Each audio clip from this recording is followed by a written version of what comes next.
I told myself, all right, I'm gonna hack the system. So I came out to Silicon Valley because I was like, what's the fastest way to get to California? Nice. While making the parents proud and still pursuing my dreams. You will find your spot. When you are right for it, you will book it. It will come to you. So I think Like a using casting workshop, right? No, you have to use No, people need to hear this. That's absolutely you have to use positive words around your creativity. I can't make it with just comedy. Yeah. I do so many other things like production and content creation and this and that. And so I feel like now multi-hyphenates, like showing range is so important. As soon as I got to LA, I got an audition for Dynasty and I booked it. This is Dynasty today, not Dynasty from 1982. Dynasty CW. Let's be clear about that. Yeah. What's going on, guys? My name's Tarun Shetty. Welcome to the Convo Sutra. Welcome back. So happy you're with us. But before we begin, let's do a quick intro for audio listeners. Hi, I'm Shazia Pascal. I'm an actor, I'm a content creator, and I'm a mom. Oh, and I'm an Ayurvedic practitioner. Ooh, amazing. Thank you. Hi, I am Priya Mehta. I am a comedian, host, and producer. Hi, I'm Renu Razdan. I'm an actor, filmmaker, and former Silicon Valley worker. Wow, thanks so much for coming on the show. And thank Priya for getting Renu on. Thank you. Well, Yay. Rena's very humble. She's also a boxer. I do box. Yes, I do box. and an incredible Not writer professionally, as but well. yes. Yeah, watch your short. We can get into that a bit. And Shazia's welcome back. I know you're from Texas, good friend of mine who's popping in. Yes, I'm back in town. You might move back here to LA. I mean, you never know. You never know. You know Priya? California has that way about it. You know, We where- just met. Oh, you just met? Yeah. And I met her kids too. They're here somewhere hiding in the studio. I roll with my kids. Yeah, Priya's the person to know. She really is. She's going to run Hollywood probably in the next 3 to 5 years. So Let's see. Let's see. Yes, please. get on her bandwagon. It's always good to be back here. Yeah. And how do you guys know each other? Ooh. I want to tell the story. I want to tell the story. there's a story behind this? It's actually very cool. So we met on a film set, a short film called Dosh. Yes. Directed by Radha Mehta. Shout out, best director I've ever worked for. And Renu was the lead. I was background, and it was so funny because it was in the winter and it was like so cold, and we were really shooting cold. outside in his house. And there's this scene where she jumps in the water like after her son, and they're filming her like in the water, and it's so cold. And it was so funny because obviously I want to meet everyone on set and this and that, but I saw Renu after, and she was just like the whole time, and I was like, you know what? I'm gonna let her chill. But like I saw her from behind, I was like, this is like, she's so talented, this and that. But I'm like, I'm gonna wait till she warms up and say hi. But it's so funny because I feel like you were saying hi to so many different people that day, and you were so cold that we actually didn't get to talk. But then afterwards, like we met at different networking events. She's come to so many comedy shows. Yeah, we met on set again for like the project we did with Olka and Radha again. Yes, and then your film, the Newlyweds, that she's come to my premieres. exactly. So then, and now we're friends, and And I always joke with Priya that like when I'm on set, my personality, I go, depending on what the project is, and in that case, it was a pretty intense situation, I just kind of go mute and go in my zone. So now we joke around all the time because I'm like, you probably thought I was so antisocial. well, it was a very serious movie, so I figured you have to like kind of be in that like. Is the movie out? It is. Yes. It's awesome. It's it's awesome. It's very good. Her acting is phenomenal, and it's funny because like you meet people and then you see them in their element, and you're like, oh my god, I actually met her when she was like in her element, and I'm like, oh, she's talented. Yeah. Love that. I'm sure Priya has a lot of pull on this show. If you know Priya, then, then you're on the show. Priya is like the biggest hype woman that you will ever meet. And honestly, I think it's so important to have people like Priya in your life because she's also representing what it means to be a creative by being a good example for everyone else too. Yeah. So she's not just hyping you up. She herself is demonstrating what it takes to make it in this industry by constantly pushing herself to show up not just for herself, but also for everybody else with the way she's producing shows, but the way in which she's also challenging herself to just keep, pushing herself out there as an artist. So she's not just a hype woman. She's like the hype. Yeah. It's interesting you say that because for me, I always see myself as like a newcomer to LA in the industry, where I also see people who have been in the industry for so long, working so hard, that I'm like, ooh, everybody needs to have a spotlight, and I want to make sure everybody is seen and I want everyone to win. I think that's my main goal. That's That is great. a good key. I think Yes. creating that energy around yourself, like what you're putting out comes back to you. So you're like creating what you want by supporting other people. I mean, Yeah. really- And also when I see people you pay it like forward. Yeah. Yeah. I mean, even people like her who've been in the industry for so long, grinding so hard, creating her own opportunities. I was like, oh, I want her voice to be heard. I want people to shine. It's 10:07 in the morning, by the way. This isn't like midtown. And we have no coffee on this show, by the way, No. right now. Yeah. Hey, dialogue. by the way, before we go further, we normally have dialogue on these episodes. Even though we don't have dialogue, they are sponsoring this episode. There were tremendous floods in West Hollywood, and they were affected. And we wish Dialogue nothing but the best. And they're still a sponsor, so we will continue to mention Dialogue on this show. We appreciate you. Guys, check out their locations. They have another one, I think, in West LA. They're fantastic. And we wish the entire Dialogue team nothing but the best. Yes. Thanks. Love that. Those floods were crazy. Yeah, it's crazy. I was actually late on the way here. Did you have to come down Sunset? They closed down like the fountain area and yeah. stuff, and so I had to like kind of navigate. Anyways, it's kind of boring. But tell me more about your stuff. So I checked out a lot of your stuff last night. Yeah. So you were an engineer initially. Can you talk about your origin story for a minute? Yeah. We'll try to keep it short. You know, there's a lot of elements of my story as I transitioned into being an artist that are pretty common in the South Asian diaspora. Had a more of a conventional career track, was going after that 9 to 5, and that wound me up in Silicon Valley.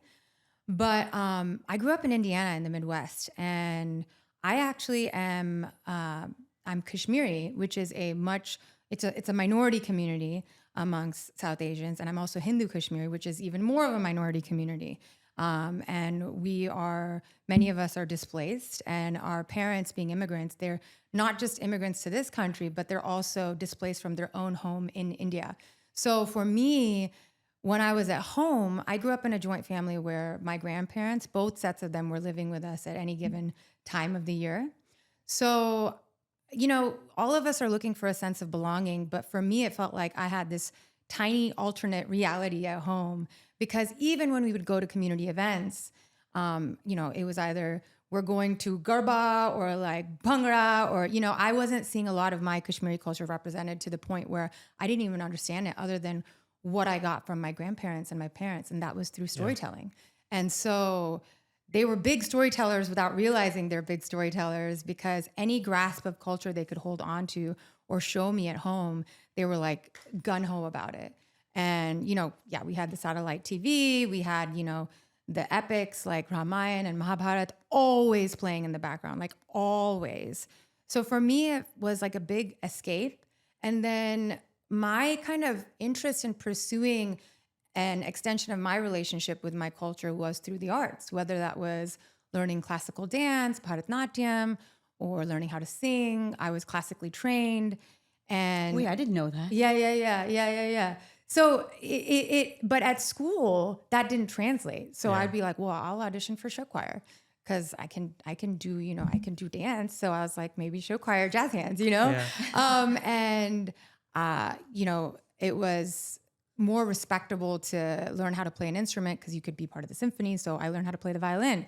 And my dad was like, yeah, like I see, I mean, this is going to sound like a stereotype, but like my dad would be like, oh, okay, my best Asian friend's daughter is also playing the violin, so you play the violin. I mean, literally. We Like could have had you play the violin on the Convo Sutra. We would've answered. And sing? I've never heard you sing. Yeah, so as long as it was a respectable pursuit of the arts, it was fine, but I wanted more. And so when we started having conversations around me wanting to take this more seriously, of course, that was not celebrated in our household. So I told myself, all right, I'm going to hack the system.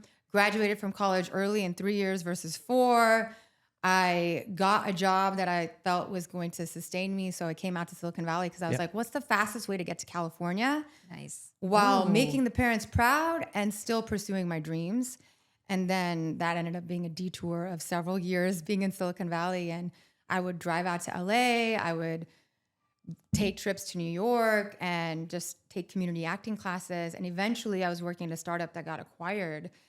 And then I was like, yeah, it's time to move. And then I did. Oh, so you jumped. I jumped. Nice. And then I've kind of maintained like when I need to. There's now after COVID, there's just remote jobs. And so I always take kind of my earning power from Silicon Valley with me while I can. But, you know, I was primarily a weekend and evening warrior as an artist. And now that I've gotten more opportunities, I've also learned how to be more strategic and create opportunities. Sure.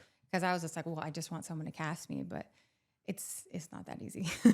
These days you have to create your own opportunity. That's something that's the new Hollywood, you know, like the old Hollywood, you would sit and wait for your agent to call, you go to your castings, you had generals. I mean, and now it's like, you have to be out there creating your own stuff. Shazia's Captain UGC. Oh dear. Yeah. It's something I You fell know what that into. is? You guys know No, what wait, UGC what is that? You can explain it. Oh, wow. So about a year ago, I was working on a set of a commercial, and my set husband, I said, so what else are you doing? Because we're all having to do other stuff these days. So you no longer have those residuals from commercials. And he's like, oh, I do this UGC. And I was like, what the heck's that? He's like, oh, I make like 10 grand a month. Like, I just get products sent to me and I make these like commercials at home. I shoot these videos and they edit them. I don't have to do any editing. I send them the raw video, and then he gets whatever, you know, anywhere from $500 to $1,000 per video. He's like, I'm doing like 5 a week, easy. Oh yeah, I do UGC all the time. You said captain? Like, she's like the captain of it. Oh, okay, you called me Cap. Oh, you know what it is. Oh Well, yeah, I'm I not do it too. explaining it to No, you, I girl. thought it was like a different term or No, something. no, that's my but yeah, no, my bad joke. no, UGC is a great opportunity again for just like making money and stuff too. It is so. It has been such a blessing, and it's a snowballed so fast that I'm like, whoa, hold on, like I can't do this much. So Yeah. it's been great. No, because a lot of companies now are like allocating their budget towards, you know, social media, online Absolutely. commercials, Content. UGC commercials, because that's when people are scrolling on their phone and you see something that it hits and people are just now on their phones, buying off their phones. Well, I'm going to tell you this. I have found that my self-tapes, I was telling Tarun this, have gotten better Because of you. because you're I'm making content. constantly shooting. I'm constantly speaking in front of a camera in such a natural way. Yeah. Self-tapes are auditions, by the way, for people who don't know. Oh yeah, what that sorry. is. That's right. And I have seen a huge difference. So suddenly I feel like I'm booking more on the self-tape side because I'm going to attribute it to the UGC. Yeah. Go figure. Who It knew? feels more effortless. It really is, because I have my setup, I have my routine, I know what I'm doing. I shoot. I don't like overthink it, because now it's just something I do every single day. Yeah, and you're taking ownership. You don't feel like you're doing it because you need someone's approval. Yes. On like, oh, well, does the director want this or does the casting office want this? So you're kind of practicing the art of like, I'm making a choice and this is how I would represent this. 100%. You nailed it. Can you talk about your floater movie and the newlywed husband? Like how that came about? What? I watched that last night. Yeah. Wait, you watched the movie? I watched Floater. Oh, wow. Yeah. Whatever I Thank could you. find. Thank you. Yeah. Floater is a short film, more like a micro short film that I made to really showcase some of my physical prowess in terms of the craft of boxing and combat sport. And then I tied in my dance background. I never had an 𝐼𝐸𝐫𝐷, which is kind of where you graduate from being classically trained. And the reason for that is because I actually, when I was a teenager, got into a huge car accident, and I have a titanium rod in my left leg. Wow. It's massive. So yeah, that like... You can tell. So I've always kind of had this like Achilles leg, if you will. So physical fitness has not come easy to me. And as an actor, I started boxing as a form of therapy, but also as a way to just expand my range. You know, you think like, oh, leading lady, what's the cookie cutter blueprint? Do a romance, do action. Honestly, I went to a talk by Will Smith when he was doing his book tour, and he literally was like, my rep said, you got to be able to do action, thriller, rom-com, this. So I was just like, okay, I got to be able to figure out how to do that. And I was like, I can't do action. I have a rod in my leg. So I started boxing several years ago purely for the intent of like, I'm going to use this. Yeah. She's ripped. Yeah. No, I watch her boxing stuff. Yeah, She knows. it's wild. I'm mad. She had a match, and I'm so mad I was out of town. I missed it. I know. It was amazing. For good reason. She had a show. But eventually I started falling in love with the craft of boxing, and it ended up being really adjacent to, I think, the craft of acting. And I was like, okay, well, that moment hasn't arrived where I've gotten cast in a film or a show where they're looking for a badass, and I'm like, yeah. So I was like, you know what? I don't want to just do a traditional demo reel where you see me boxing. And I was like, I want to go deeper because I've clearly developed a relationship with this craft. And I think the thing that really speaks to me as an artist is like getting roles that represent multidimensional women and also seeing that on screen. So I was feel like, you. Yeah. So I was like, how can I put this together? Because I'm not the stock idea of a boxer. Like I'm very girly. I like to lean into my femininity. And I felt like being a third culture kid, if you will, I was like, I'm always floating between these two parts of who I am, and boxing and who I am as a member of the South Asian diaspora felt like a perfect way to physically represent that. And so I called this floater, and rather than doing a demo reel, I was like, I want to make this a story. Why I'm choosing to do it hopefully will come through because it was kind of like spoken word poetry. It wasn't like a traditional narrative film. I wanted it to be like more of like a story of movement. I reached out to a choreographer who's also a producer, Meghna. She's awesome. I don't know if you know. Yeah. I worked with her right on the set you were on. Yes. That was an adaptation from a book. The project with Radha and all Yes. that. Yes. Srishti, who's also a dancer and a great actor. Because I like I said, I wasn't like, my dance training was like way back. So they helped choreograph a lot of the pieces. I had a boxing coach.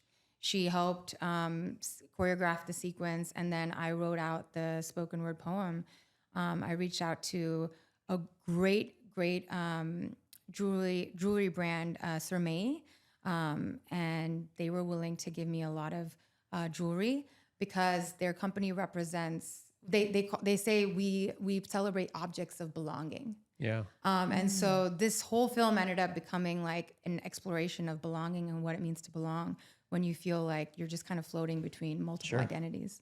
So yeah. Yeah, it's great. I think anytime you shoot something or anything, you make anything, I mean, Priya knows, Shazia knows, like it takes a tremendous amount of effort. So kudos to you for even getting it done. Thank you. Yeah. Well, I was going to add, I really like that you have a lot of range and you're willing to experiment with that range because it's so important I hate when people say, stay in your lane, stick to what you're good at, because you never know what you could be good at unless you just give it a shot and try. 100%. And I think we're all in this phase, of like, we're so old to do that. And we should be good at whatever we're doing right now because of our age. And I completely disagree because even for me, like comedy's great, but I can't make it with just comedy. Yeah. I do so many other things like production and content creation and this and that. And so I feel like now multi-hyphenates, like showing 100%. Range is so important because 100%. You never know what one thing could hit where someone's looking for that to be like, wait a minute, that's unique, that's really cool. Yeah. She doesn't just act, she can box, she can write, she can do all this. That's why like, we boom. have examples of Kumail or Ali Wong and comics who've gone into drama and people who have like nailed the genre of drama and who are going into comedy. I think people like to box you in, but I also think if you're going to be a storyteller or an artist, you kind of have an obligation to live a full life and explore how multidimensional and multifaceted you are. It's not just about like, oh, let me expand my range. It's also like, let me explore everything that I am. Well, I think there's a process of evolution too, right? Like you evolve, and like the characters that I would go in for in my 20s are not what I'm going to be doing in my 50s, right? Like it's just it doesn't translate. So you should be evolving as a person and adding to your creative, toolbox constantly, and then you won't get. But I understand casting directors do sometimes like to put us in a box, and it's like I actually went to a casting workshop last weekend, and I had recently booked a comedy role, and a lot of people don't see me that way. I mean, Tarun knows I can play it, but a lot of casting directors don't see me that way. And she goes, when your agent called, I thought, she can't do this. She told me this. She's like, and then you totally, she's like, you brought it. And I was so surprised. We just knew you were the choice from that. Like, so go for it. Yeah. Always show them what's in your toolbox. And and you have to showcase, like be who you are in the light that you see yourself. Yeah. Versus being like, oh, they really like this about me, so I'm just going to keep doing this. Like, no, be who you want to be. Yes. And also, external validation doesn't equal internal fulfillment. You can find things that fulfill you as a person that aren't necessarily, you know what I mean? Like these big, huge milestones, you can experiment with different things to be like, wait a minute, even though I may not be good at all this stuff, like dancing is what makes me feel alive, or this is what makes me feel alive, and let me showcase that part of it 100%. To then create the milestone that maybe you'll hit later. 100%. Yeah. That's great. There's 2 lessons which I was kind of thinking about this week. And one was you got to run towards stuff that scares you, right? Be uncomfortable. The second one was it's not really the milestone, the goal of it. It's the person you become while pursuing the milestone. Yes. And I was like, that kind of drives me more now versus achieving goals. Because I feel like I can do anything, but that doesn't really excite me as much as opposed to the person that I'm going to become by overcoming all the obstacles. 100%. I feel like if you're doing something that kind of is akin to the hero's journey in your life all the time, there's a great book called The War of Art, and it talks about how like you never win and then the game is over. Like every day you get up and you play again, and then you go to war again about like with your art. Anyways, but for me, boxing or sport, and maybe every time you do a set or make a show, right? You're running it down again. Yeah, podcasting, and you run into bumps and challenges, and you have to figure it out, and it's always something new, and you're kind of going on your own hero's journey. So then, when you get an audition or you're trying to work on a project that's totally different from a reality you've experienced, you're like, yeah, but if I can do this, I can do that for sure. Hey, sorry to interrupt. If you like this episode, please don't forget to like and subscribe. Thanks. Well, let's get into this panel question. It's kind of along the same lines, what you were talking about, which is why I kind of picked it. And again, no wrong answers, whatever. It's not about dating, Priya. Priya's like, no dating questions. He told me that. He was like, oh, so there weren't, I was like, I'm married, so that's cool. Yeah. Okay. Also, so yeah, if you're married, like I'm like, I don't know, if I'm not actively dating, I don't even want to talk about it. We had like this politics episode, like, and it was like super intense. Yeah, She's like, is this about politics? I'm like, no, it's not a politics podcast either. It's just like you watched like the wrong episode. Anyways, Dating and politics. it's no dating or politics. So if you don't watch that stuff, just stop. No, Click I'm off. obviously okay to talk about it, but like not all, you know what I mean? Not all the time. We're all like super old too. So I mean, I am anyways. All right. Do people genuinely want honesty, or honestly that validates them? What do you think? Shazia, start with you. I think it depends where you're at on your spiritual journey, whether you want honesty or not, because there are people who, haven't started a real inner self, journey, and they don't want to hear honesty. They want to just be told that they're great, and they want to hear what they want to hear. But I think that if you've done the work and you've changed and you've dealt with your traumas and whatnot, you want nothing but honesty. I don't want ChatGPT or whatever to tell me what I want to hear. Who's your person? My husband. Okay. Yeah. He's probably the And he most says, this honest. sucks. This is great. Yeah, he does. He does. He's good with that. Yeah. How can you tell? He just knows me. He knows what I would like. I think the two of us agree with what is good and what sucks and what not. So it's probably what keeps us together. You have to watch my self-tapes.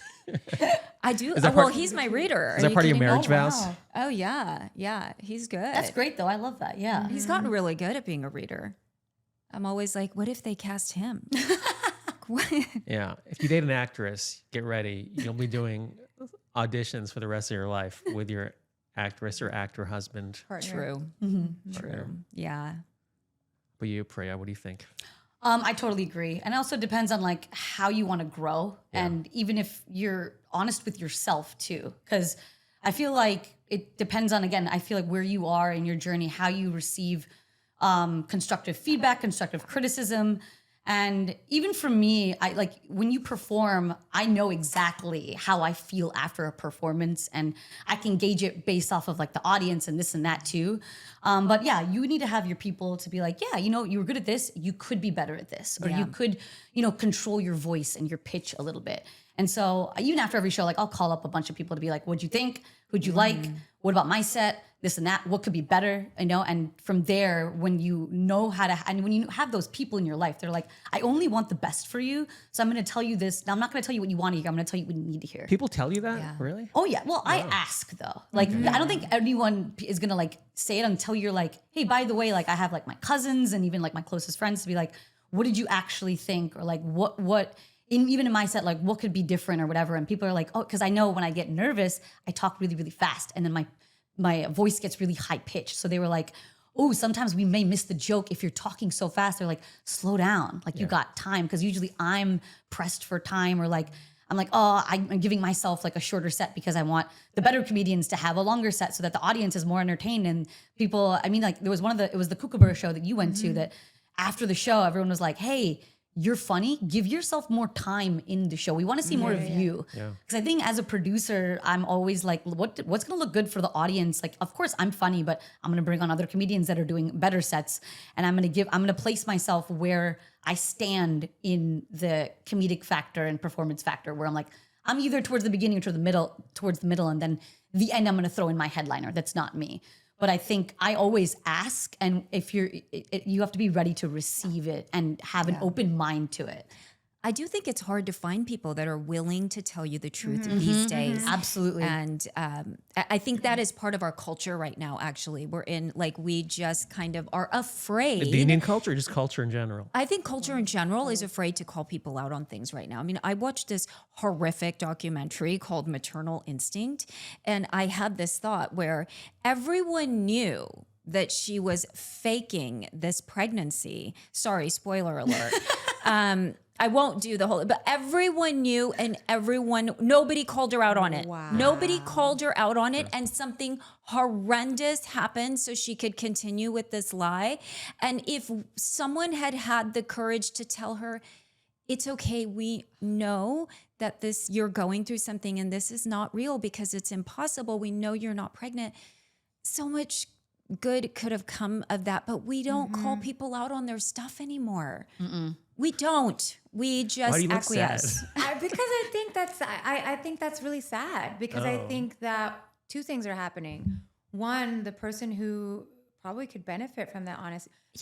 They're acting out because they're hurting, or there's something that they haven't healed through. Yeah. So the fact that they need to, in this To case, cry out. fabricate a lie, it is representing something else that, like, I feel empathy for, whatever that may be. And on the flip side, what kind of friends do you have if they're not comfortable or vulnerable enough to be honest with you? And I think that's why we are in a huge loneliness epidemic. We really are. Yeah. And because we like each other's posts all day and everyone does it for the likes. Everyone wants to just be liked. Nobody wants to be told, what are you doing?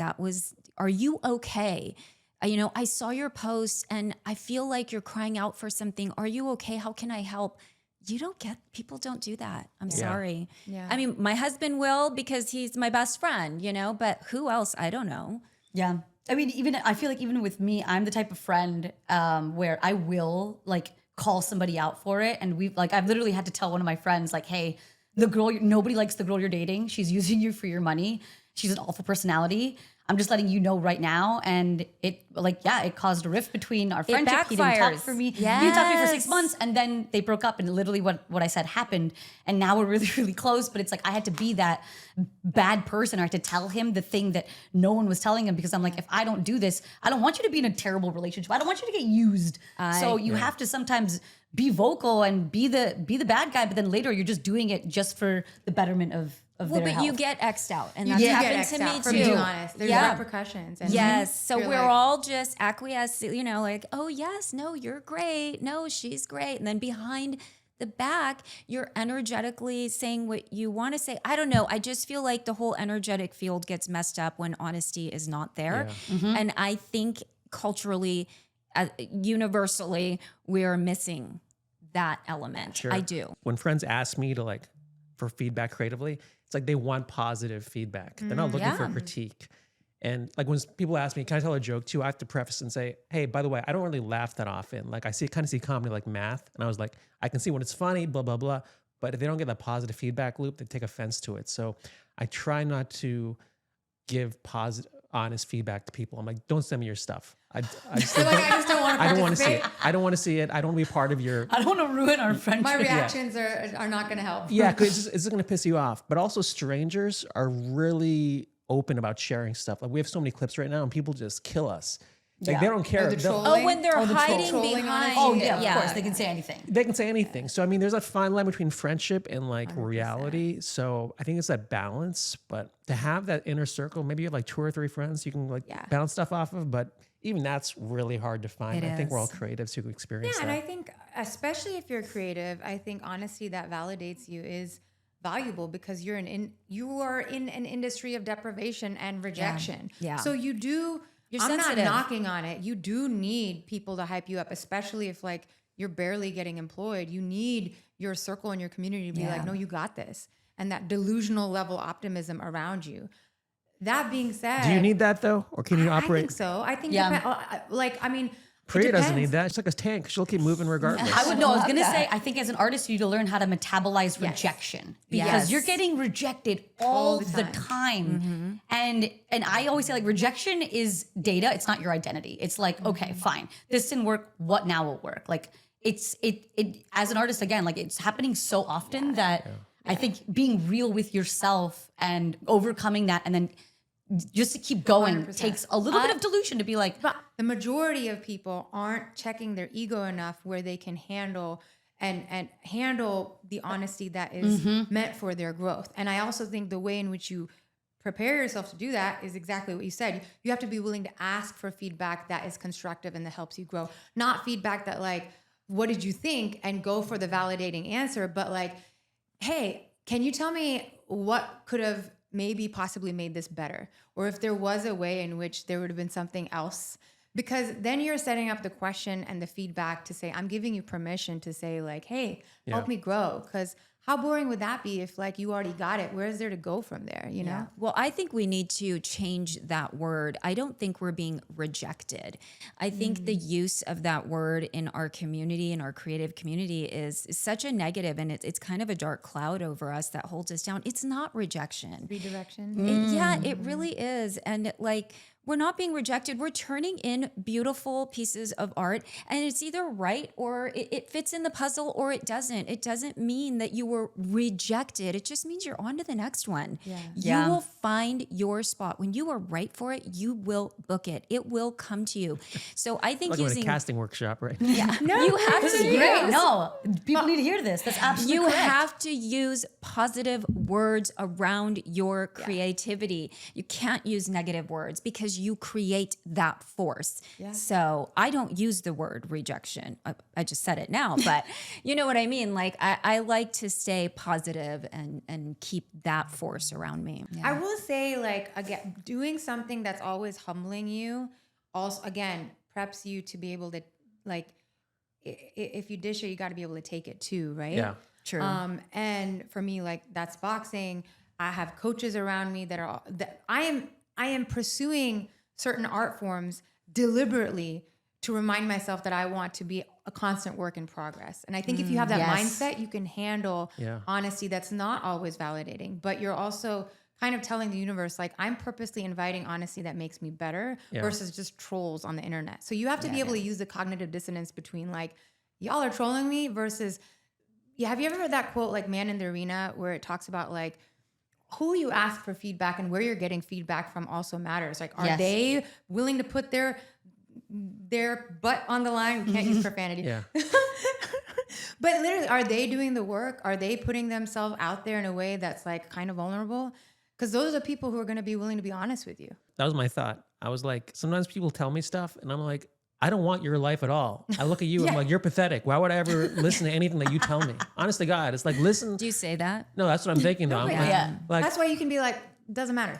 like people say stuff to me or give me advice. I'm like, well, let's look at how many things you've made in the last 10 years or something, or let's look at your attitude. Like, I'm so delusional in this town. Like, you got to like really create this image for yourself. Of, Yes. Like, this person. And then it's like the self-fulfillment prophecy. So you got to be super careful. Well, that's kind of why I don't have any friends, because I'm really careful about like who I surround myself with. Like, I really need to have people who are I'm either getting toward my goal or I'm not getting toward my goal. If you're helping me this way, you're out. If you're helping me this way, you're in. So, I mean, that's how it is in this town. It's that hard. But I feel like when you and I talk, you want my honest opinion, and I'm pretty honest with you. Like, Yeah. When do I ask your opinion? I mean, like when we did that self-tape recently, and I was like, oh, maybe I felt like we collaborated. Oh, the Am I commercial? wrong? The commercial that you helped me with? Yes. No, you were great. She helped me with a commercial and I got a call back. I didn't book it. Boom! There we go. Callback is the win. That's amazing. Yeah. So she was great. Yes. I normally do it by myself and I was like, I couldn't do it. There's too many lines or something. And she gave me some I good feedback. love helping other actors with Wait, self-tapes. really? Because I definitely need a lot of help. Oh, girl, Yeah, call she's me. It's funny you were talking about UGC. You're like, oh, it helps self-tapes. In my mind, I'm like, wow, I do UGC and I still suck at self-tapes. Oh, no, I self-tape is a different art. It is. Yeah. And sometimes you need someone else's eyes on it to Yeah. just And be like, energy. Yeah. yeah. Yeah. And someone supportive. Absolutely. Obviously. Yeah. And someone who will say, no, I don't think that's working. Yeah. Yeah. Yeah, for sure. Yeah. I don't want to sidetrack your acting stuff. I mean, you've done some legit acting credits too. Were you in Dynasty? Is that I what- was in Dynasty. It was how I got into the union. I had a detour where I spent like a year in Atlanta. I was like, oh, okay, like maybe you can be like a bigger fish in a smaller pond. But Atlanta scene is booming now. It is. But yeah, so that's how I picked up my first kind of network credit. But honestly, my booking ratio has favored the indie film world way more. Yeah. That was like my one thing, and I was like, okay, let's go network. And now I used to feel like my partner, my husband, he's booked a lot of network shows, and I used to feel like, okay, I got to figure out a way because that's how you break in. Yeah. That's also how you get paid, and you know, you get residuals. And indie film doesn't always do that, but I want to know how that casting process was for you. Like, for Dynasty. yeah. I Yeah, could yeah, share it with everyone. I think Yeah, you go through it. honestly, at that point, I had moved back to LA, but because the casting offices in Atlanta knew me, and I still had my reps, and I still went out as a local Atlanta actor because we had family there, and we had retained like a mailing address. I was like, okay, I spent a whole year in Atlanta, and this was pre-COVID. So a lot of the community out there is self-tapes, and pre-COVID in LA, you still had a healthy amount of in-person Absolutely. initial auditions. So that whole process groomed me to prepare myself for the self-tape world that we're in now. But most of the roles that I was going out for were still being booked by people in LA or New York. Always. Always. I'm noticing that a lot. Yeah, They'll yeah, still yeah. cast the leads, even though it shoots in Atlanta. It feels like they're still casting the lead out of LA. Yeah. More often than not. Yeah. Often than not. So I kind of was like, okay, well, I've planted a lot of seeds, built my network out here, and I will keep sending in work, but I haven't booked anything. And then literally, as soon as I got to LA, I got an audition for Dynasty and I booked it. And it was great because it was kind of, yes, it was like soap opera, and it was nostalgia from like a show that was So you know, much a fun. classic. This is Dynasty today, not Dynasty from Yes, 1982. Dynasty CW. Let's be clear about that. Yeah. But I kind of, I was like, oh, this is gonna be great.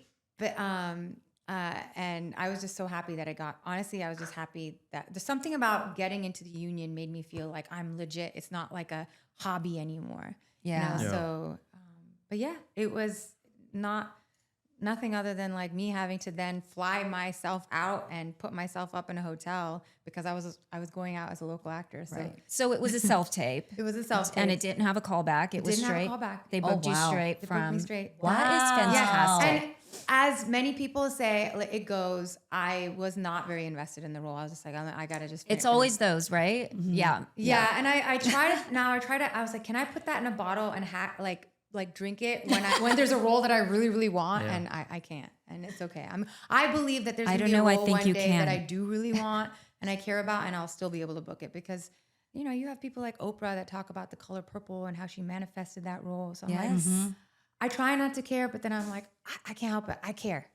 Yeah. Yeah. You said something interesting that kind of impacted me. You said it wasn't a hobby anymore. I always feel like I'm not in the business. Like as long as I've been in this business, I feel like I'm not even in the business sometimes. Like I feel like I'm the peripheral or I'm marginalized. But I know I'm doing stuff, Yeah. but it's so easy to feel like that for some reason. And I think a lot of people have that same feeling. Yeah, that imposter syndrome It's Yeah. hard. I think it's more prevalent when you're in LA and you're around all these other actors and you're comparing yourself and you're like, well, maybe I'm not, maybe I'm not, because they're doing stuff, and it's a comparison thing, and it's living in this town. Since I've moved out of LA, I feel like I'm able to confidently say, I'm an actor. I did not. In LA, I'd be like, oh, I do Ayurveda. I would do all my other skill sets and be like, they'll figure out maybe I'm acting. But now I say it with confidence. And because that has been my whole life. I've been SAG since 1998. Like, why would I amazing. not call myself an actor? Yeah. But in LA, I didn't. I don't know. All I can say, it might have been a comparison thing. Yeah, because everyone's doing so many different things too. Even for me, when I leave LA, everyone's like, "Oh my God, you're like killing it." And then when I'm here, I'm like, I feel like I'm just not even barely scratching the surface. But I'm like, oh no, I'm in it. I'm in it now. Yes, you guys Yeah. are. I feel Yeah. like if you're always doing something for your craft, whether you're getting paid or not, or people are going to see it on your IMDb, you're Yes. reminding yourself that you are what you say you are. Yeah. So whether that's being in class, whether that's doing Yes. workshops, all of it, you're putting in your hours, you're paying Yes. your rent, Yeah. Yeah.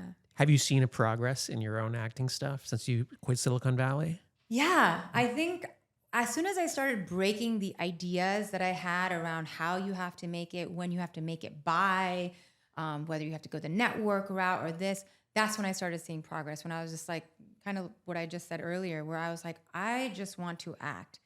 If that means every week I'm in 3 classes and I'm like putting in like 20 hours of work, it makes me feel like that's like akin to like being on set for 3 days, Yeah. As long as I'm simulating the reality of what it means to be a working actor. And even your A-listers are not on set 365 days of the year anyways, Yeah.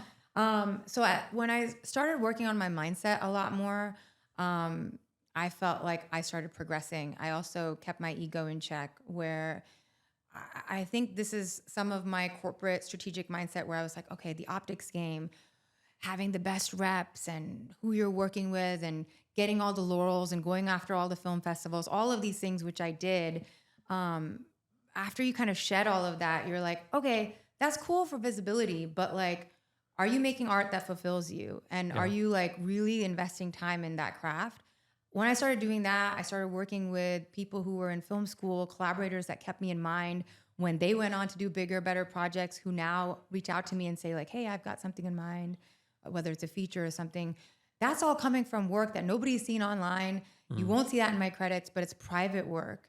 I felt like when I broke some of the ideas of how I'm going to make it, I started doing better, because you just kind of come up with your own blueprint. I also studied like my muses. I went and like listened to their interviews and learned like, how did they make it? Most of them didn't have a cookie cutter route to success. One of my muses, Jessica Chastain, she talks about how she did so many workshops and she was such a bad auditioner. And she didn't actually get cast from a lot of her auditions. I don't get cast from a lot of my auditions. I get cast because someone saw my project in an indie film and recommended me, or I did a workshop in person and someone was like, ooh, but not from like your like, the Dynasty what so far has been a one and done thing for the show. So, but you can do it. So you should believe in yourself. Yeah, 100%. If you have done It it can once, happen. you will do it. You can do it again. Which you is can why like put it in a bottle. auditioning is important. Yeah. And at the same time, putting yourself out there as an artist and generating art from yourself is really important. And being vulnerable and like radically self-aware, because she also puts out a lot of just like even your writing and the depth and what you're actually going through on socials matters a lot too, because you're also like allowing yourself to be completely vulnerable in this journey. Like it's like the duality of like optics versus alignment. Has there been like a seminal career moment for you where you were like, Oh, for her? For you, for you. For me. yeah, Oh, Like where you felt like, okay, I'm legit, I'm official. I think it's I feel like every time I produce a show, I just think it's like it's just another step that I see of like, okay, I just produced a show in New York for the first time, sold out Broadway Comedy Club, and which that is was amazing to do. yes, it was so cool. Congratulations. It was awesome. It was the first time my family saw me do stand up, which meant a lot to me. My parents had never seen me do stand up comedy in their life, so I think when they see me, and it's like when you see me live, like I think something clicked in them to be like, of course they're gonna believe in me because I'm their daughter, but they're like, oh wait, hold on, this is what she's doing and she's good at it and she can create this energy in the room and stuff. So I think for me, Definitely milestones of like when I opened for 𝐟𝐵 𝐺𝐻, that was really, really cool because that was just like a solid, you get in there, you perform a good set and you get to open for a very respected comedian. But yeah, I think when I produce shows, those are big milestones for me. I love that you said that about your parents because I agree. I think we look for like these like legitimizing, like, okay, I did something professional. Yeah. But when your family members who are part of your origin story and who have not seen you in this professional light are seeing you do this stuff beyond just like at a wedding or like at a community like performance that you did while you were growing up, and they're like, oh, like she's really good at this and she's gonna build her career off of this. Sure. Yeah. I feel like that moment of acceptance is actually like more validating and legitimizing because you're like, okay, my worlds are converging. 100%. Yes. How about you, Shazia? Real quick, what's a seminal moment in your career? Oh, wow. I can't pinpoint that. I think I had so much luck, honestly, early on in my career. And I was booking so many. Pick one. You're like this podcast. Geez. This podcast. Back in my 20s, it would probably be when I worked on The Hot Chick with Rob Schneider and Adam Sandler. And it was like, oh, I'm here with all these celebrities on this big set. So it would be The Hot Chick. But now in this decade and this chapter of my life, probably Descendants, because I'm a mom and I have kids who like everyone was crying. Like we were all piled on each other when I booked it. My agent called, and they call and they've got everyone on the phone and they told me I booked it. I think that was like, oh, wow, like I'm doing something that my kids have been huge fans of. So That's so cool. Sure. I think mine was, I produced a feature back in 2010, which you were in. It took us 3 years to do, and it was pretty laborious, but got through it. And I might have another opportunity to step into something bigger. And I always go back to that. I'm like, okay, I did this with no money. I can do this with more money now. So I always go back to the past sometimes, which is not smart, but sometimes you have to go back to the past. If you've done it once, you can do it again. And I think that's important to keep track of. Absolutely. Hey, well, thanks for coming by. I appreciate you. Thank you for having me. Shazia, where can we find you on social media? I'm at Shazia.Pascal17 on Instagram. I am Mehta on Instagram and Priya.Mehta on TikTok. I am Life Renewed on Instagram. I love that. Love that. Yeah. All of you, thank you. You guys are all amazing. Thank you for having us. Women empowerment right here. Yeah. And you can find me at Tarun Shetty. You can follow us at the Convo Sutra. Shout out to you Podcaster Studios for supporting this podcast. And we appreciate you. We'll see you next week. Take care. Bye. Bye.